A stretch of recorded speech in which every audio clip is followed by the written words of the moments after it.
Hi, and welcome to another episode of The Well-Appointed Mystic. I don't know about anybody else, but occasionally I have one of those weeks where a little retail therapy is just about the only thing that makes me feel a little better. And I know that that's a terrible thing to say in this day and age with overconsumption and people buying too much, but I just had, I'd had a super stressful couple of like a week and a half, and I have a freelance client that is making me a little crazy. So I am making money, and I've been fairly frugal over the last few months since I started freelancing. So I indulged in a little retail therapy, and like all tarot nerds, my retail therapy came in the form of tarot and oracle decks. So I thought I would share with you because some of these were decks I had never heard of before. Some are decks that I have heard a lot about and was finally like, okay, I will give them a try. So as you can see here, these are what we're going to talk about today. And I am going to start with the oracle decks and then we'll work up to the tarot decks. And I'll be swift about some of these, as I know that they are probably fairly familiar to a lot of people. So we'll start with the Tree Keeper's Oracle, which is a deck from Angie Sullins with artwork from Stephanie Law. And I had waffled about purchasing this one. It's a US Games Oracle, but I had liked some of the early Angie Sullins decks that had come out last year, like the Sufi, is it Sufi Oracle? Something like that. But I was like, she came out with there were so many decks from her that I got a little overwhelmed, and it was hard to determine just by looking at the boxes and the descriptions and that kind of thing, how the decks would differ. I really like the artwork on the original two decks that came out. So it was just having a hard time, like, will I like these other decks? And I had seen on someone else's channel, I think it was, oh gosh, I can't remember now, but someone else had mentioned that this particular deck, the Tree Keepers, had artwork by Stephanie Law, who had created, is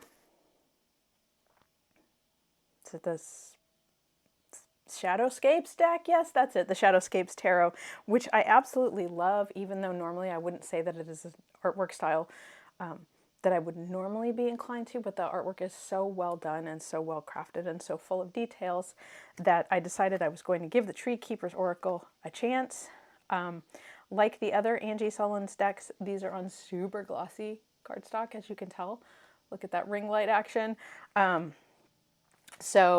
And gold edges, which are a little rough on the hands, not terrible, because it's a smaller deck. I think there's only about 40 or 44 cards. It wouldn't be terrible to shuffle, but they are super slippery.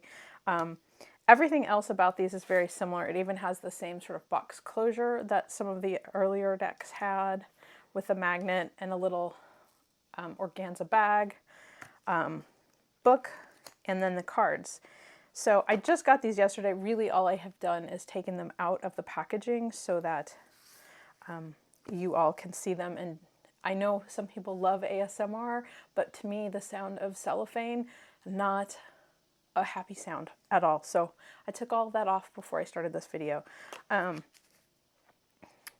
don't know a ton about this deck other than what is described on the box. But basically, it's like the spirit of trees, providing a portal between like the magical world, the fairy world, and the mundane world.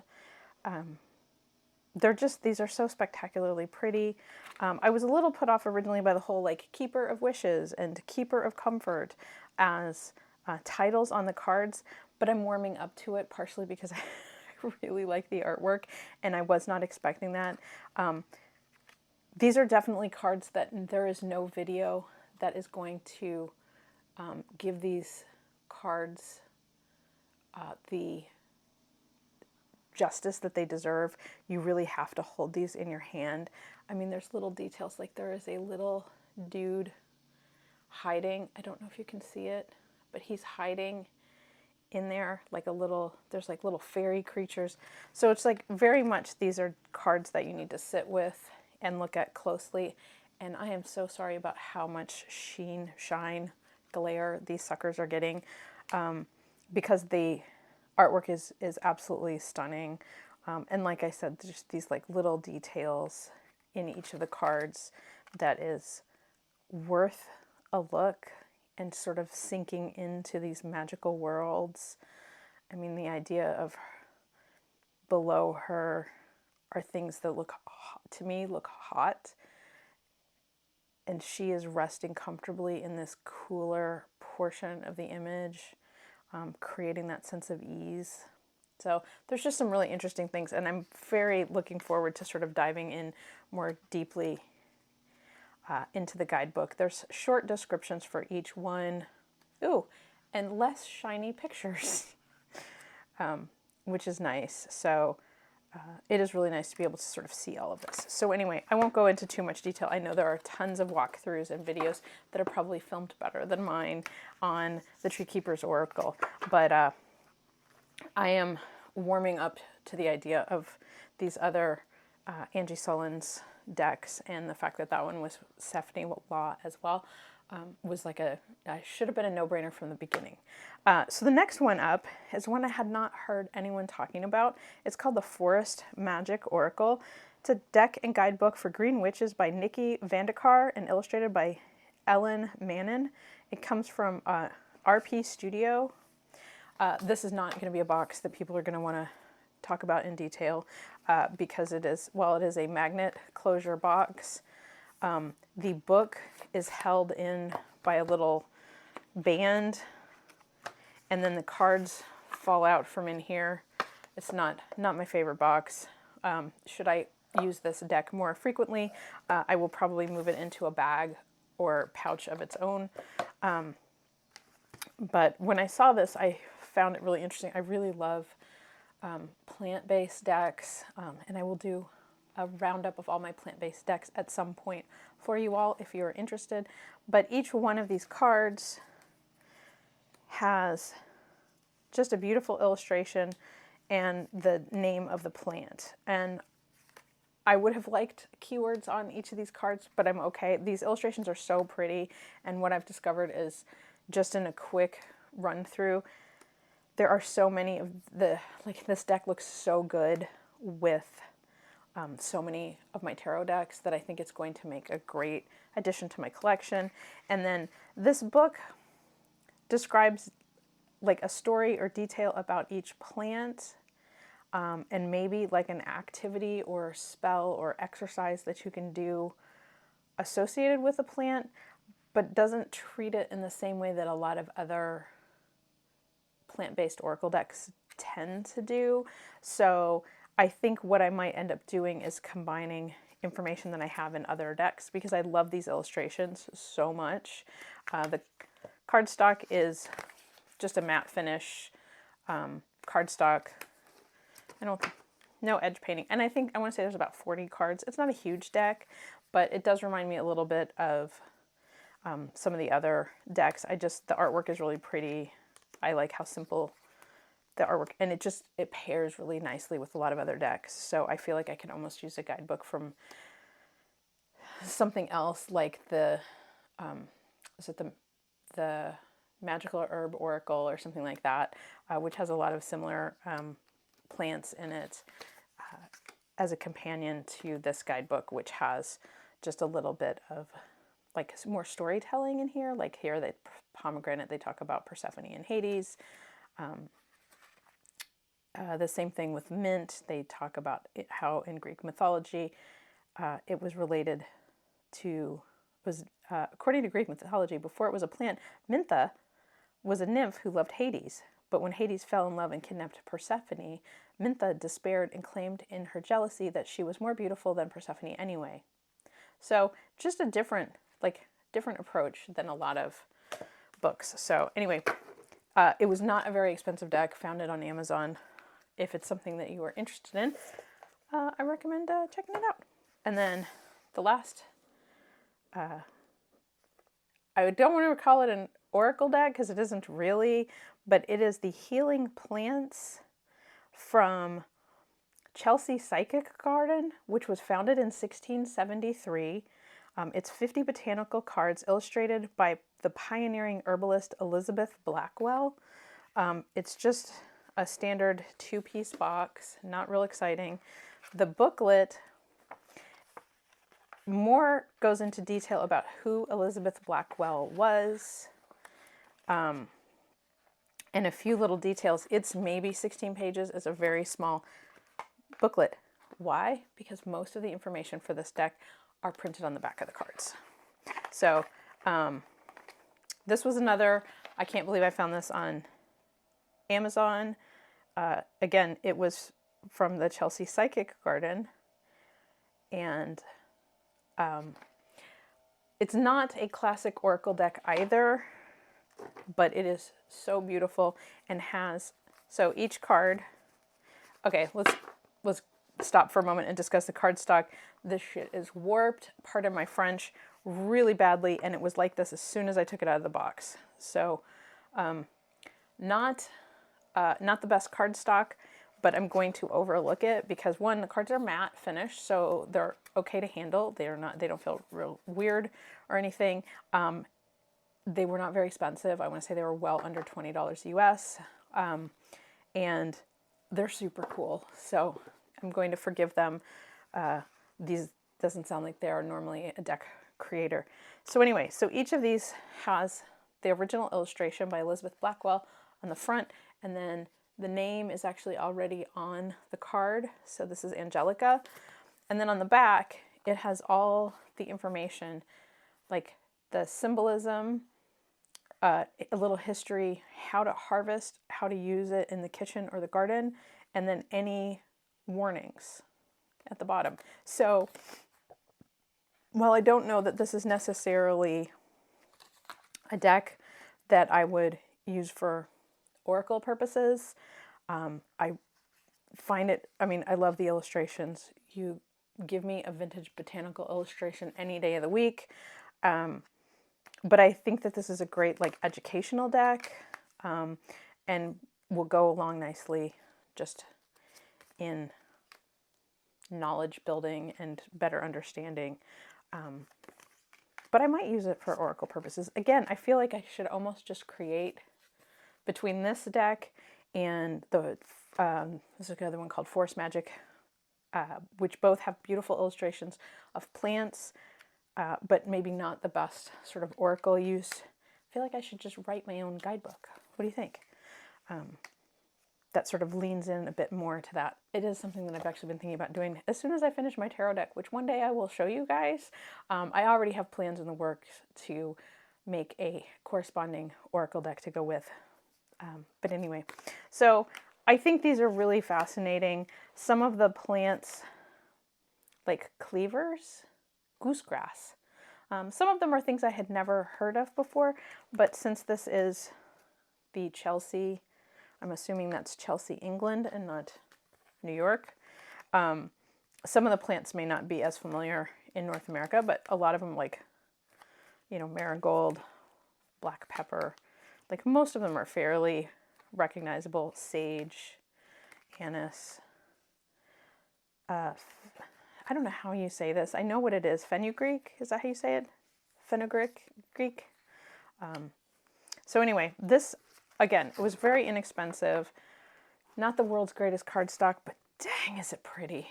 So I was very excited about acquiring that. Let's move some of this other stuff out of the way. And then, okay, decisions. Okay, we're going to talk a little about the Bee Tarot. I finally got my head out of my tuchus and decided to give the Bee Tarot a try. I've seen everybody talking about this, and my initial reaction was that the art aesthetic was not going to be to my taste, but I've had a change of heart. So the B Tarot, this is a Llewellyn deck. It was written by Christopher Hughes, and the art is by Nadia Turner. I have already taken the deck and book out, but I just, everybody wants to see the box. It's one of those giant boxes from Llewellyn. They did do a gloss varnish over little bits and pieces on the box, so it is actually a really pretty box. They varnished the cards.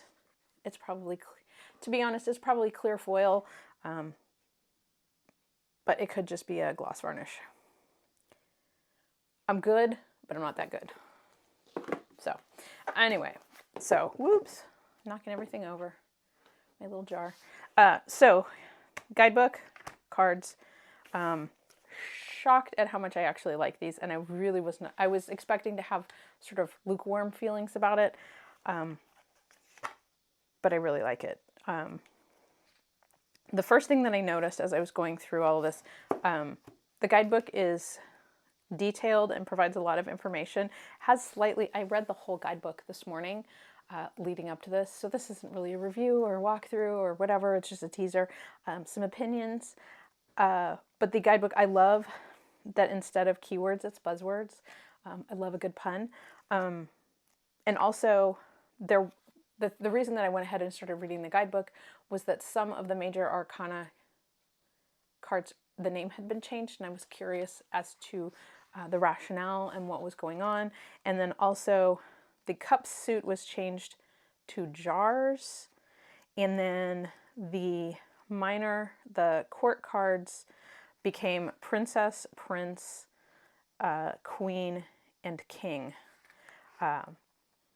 So made some minor changes, and I'll flip through really quickly the major arcana because that is where the majority of the changes were made. I mean, like jars to cups, it makes sense. You put honey in a jar, so I get the reasoning behind that. Lots of people have already talked about the cardstock, which is very, very similar to the Witch's Garden that came out about this time last year in terms of the linen finish. But these cards do seem a little bit lighter weight. Not a ton, but just a little bit. Like maybe one was 220 GSM and these are 200 GSM, just like a minor change. But they're not very heavy. It's fine. I have not tried to shuffle these yet because it has been, I've had them for 24 hours and it's all I can do not to shuffle them and put them to use. So I left them in order so that I could show you all some of the cards. The big thing was that they changed the Fool to the Keeper, which I thought was interesting. And there's a lot of references in the book to the Keeper rather than the Fool as you work your way through the major arcana. They left the Magician. What I did notice was, while most people are accustomed to, since this is a bit of an RWS based deck, that the hand positions would reflect the Magician, but these do not. And it's just one of those things where it's like was the one thing that I noticed, and I'm not sure that it makes any difference. It's just so similar in position to the RWS that I was just a little surprised. I don't know that it would make sense in context with the rest of the deck, though. So obviously looking at the first card,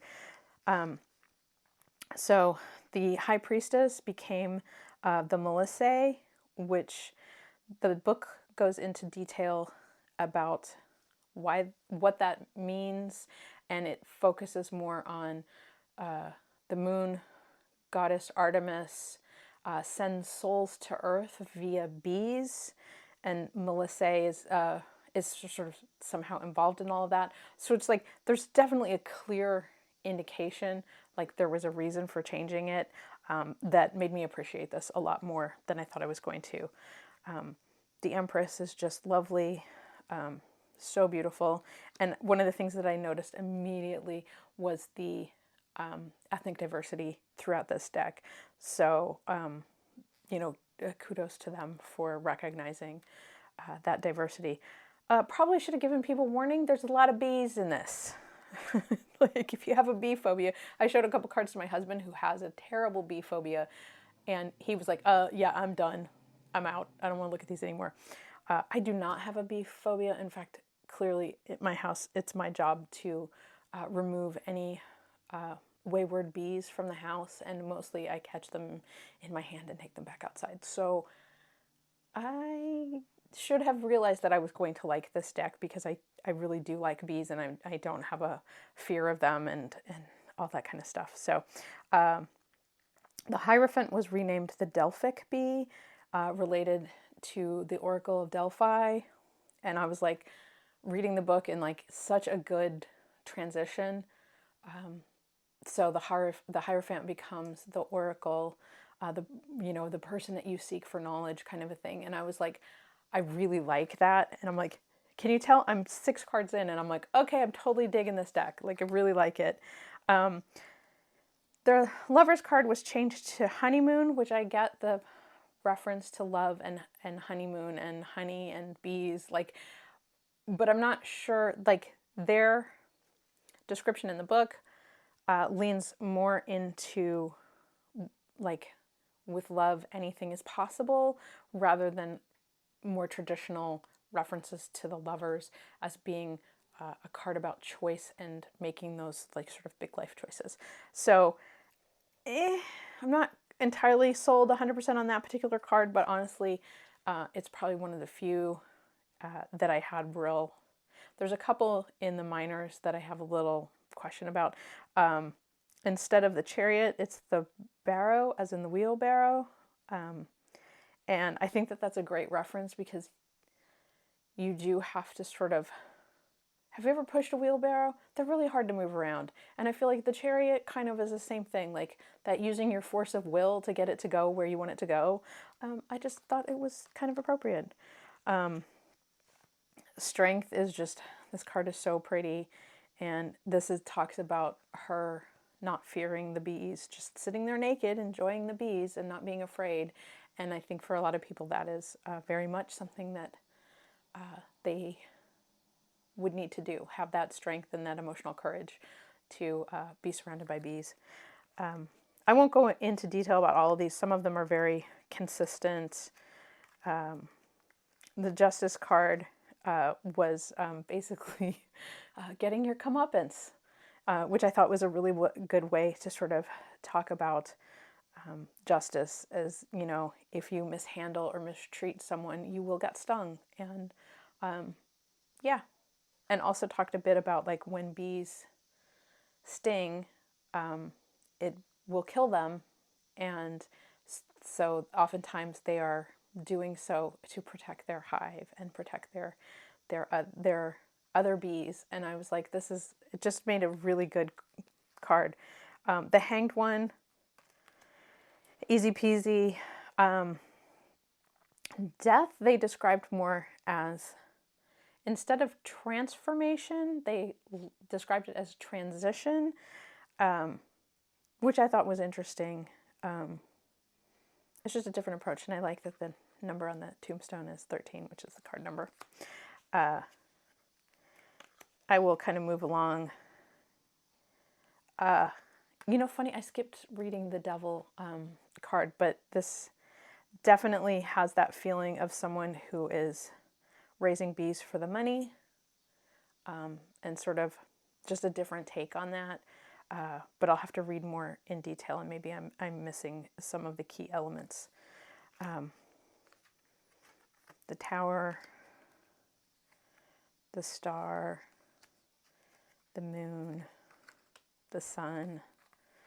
And then for Judgment, they referred to it as rebirth and talked about the life cycle process for bees.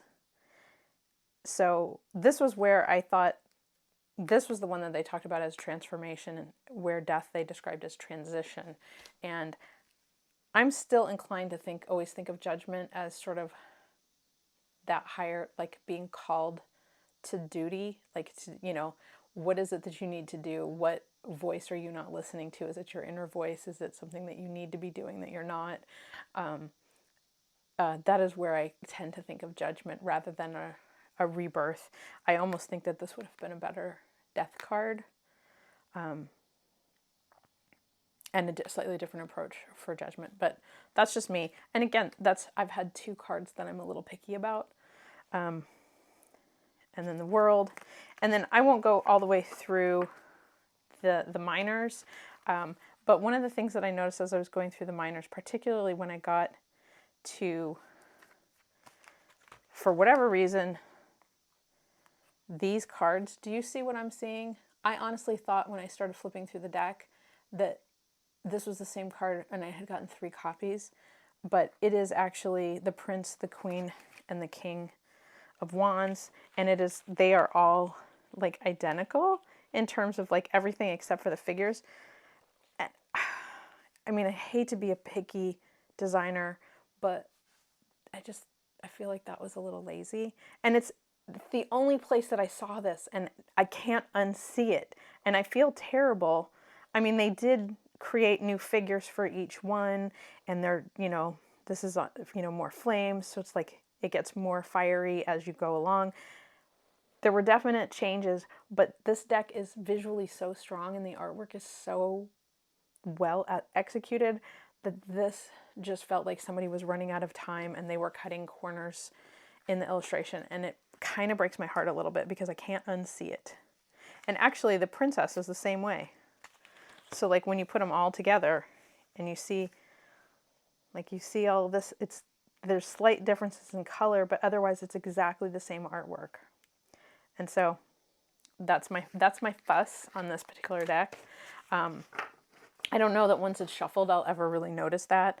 And so, of course, I check to see, and it is not that way with the other minors. There's a little bit here in the swords, like, when you line these up, you see a little bit of similarity, but there's enough difference that I don't notice it as much. This tree looks the same. So there's a little bit of that, but it's not nearly as bad. So it was just, it's the kind of things that you notice as you're kind of going through these. In the sword suit, the one thing that I noticed as well, and so many of the cards are just really lovely, but there were a few that, again, had a case where I felt like it was just a little, I don't want to call it lazy because it's not fair, but I feel like they ran out of time and they were kind of hurrying. And so like these felt like the same artwork, and particularly like when you're looking at this, like let's put them in order here. So we have the 5, the 7, the 8, and the 10. And like just the situation is just getting worse, I guess. I don't know. But I would like the vines sort of suggest the like wrapped in, in rope kind of a thing to a certain extent. But I feel like you're like having to pull that out in a way that seems like some of these other cards did the storytelling better. Like the 10 of Swords with the beehive on fire, not my favorite. And honestly, I almost would have preferred some guy laying on the ground, like being stabbed repeatedly by a giant bee. I don't know. It could have been more stereotypical, and I feel like I would have, there's just too much samey going on here, which breaks my heart because so much of the rest of this deck is so stunning and so beautiful.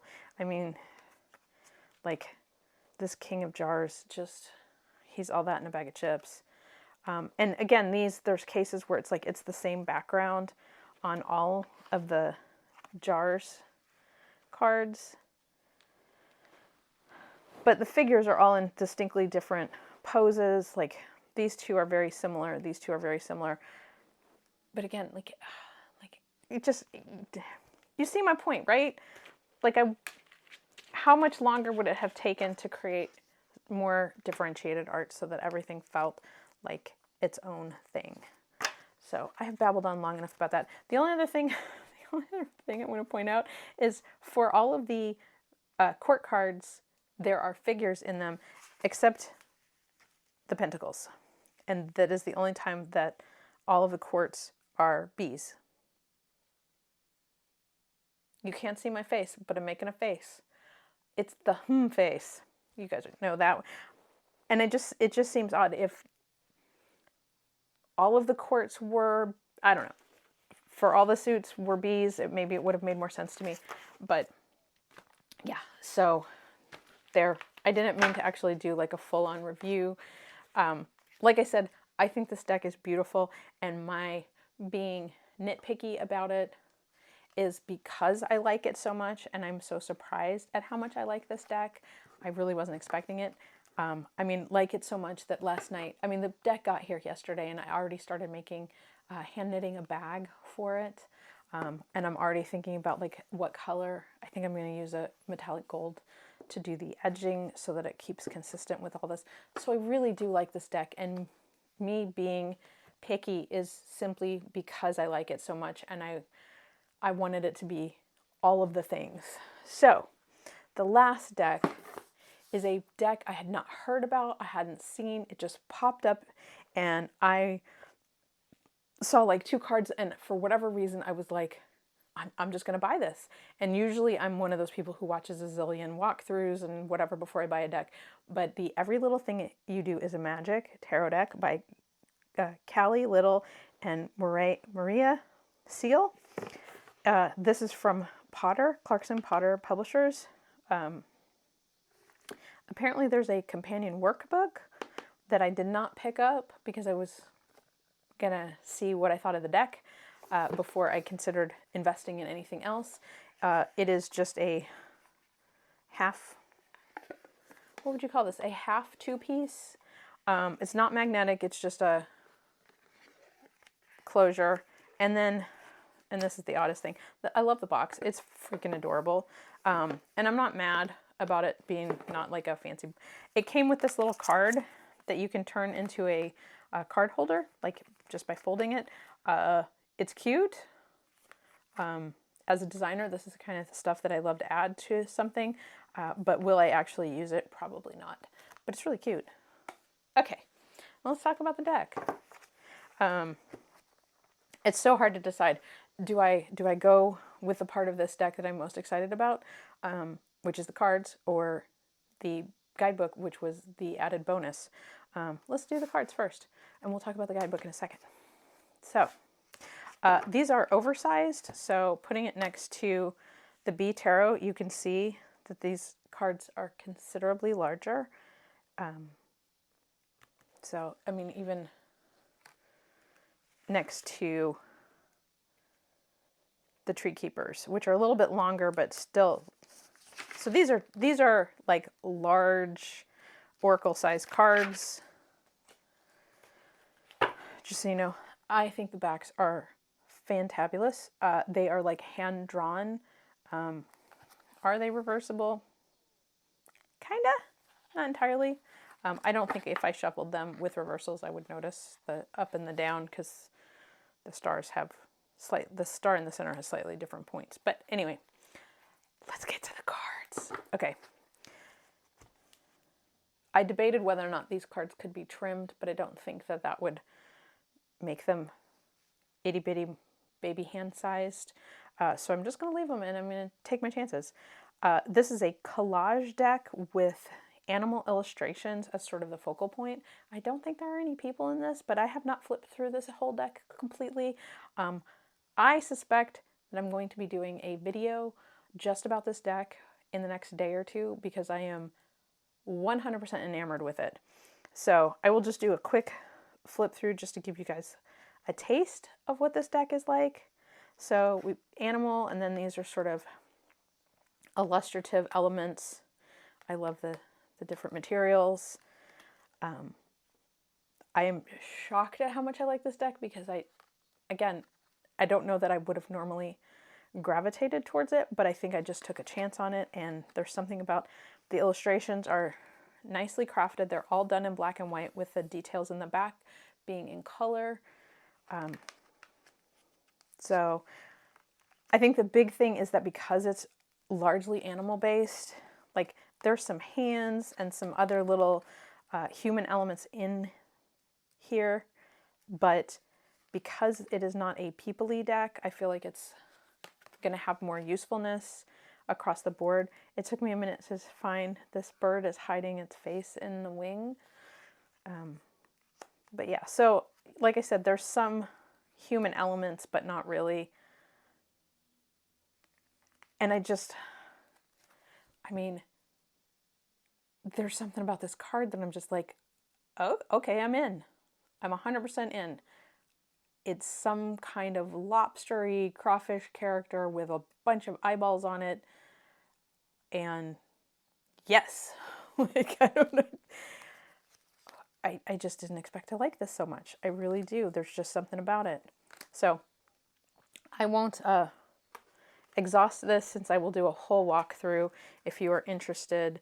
But the same artwork style and treatment goes all the way through into the minors. Now let's talk about the guidebook, just for a split second. Like I said, I'll go into way more detail later. It's a tiny little guidebook, fits in the box. But what caught my attention was that inside, for each card, there is they put the numerology information at the bottom. They include a crystal that will channel the vibe, it says, recommended mood music and a song, and then a scent that associated. And I've had so much fun flipping through this, and I'm yelling at my my speaker, my intelligent speaker, to play me these songs that I might not recognize, to see, does that embody the Lovers to me? Maybe, maybe not. So some songs I was familiar with and others I was not. So it's been incredible fun. Like here, for Justice, the stone, the crystal recommended is jasper for emotional regulation, nurturing, and wholeness. The mood music is We Shall Overcome by Louis Armstrong. And the scent is Inky Documents and Incense. It's so good. It is so good. I'm so happy with this purchase. Again, just freakishly surprised. I was not expecting to find something like this and to appreciate it to the extent that I did. So yes, I will deep dive with this in the next video and also do pairings. So stay tuned. Thanks so much for watching, and I'll talk to you again soon. Bye.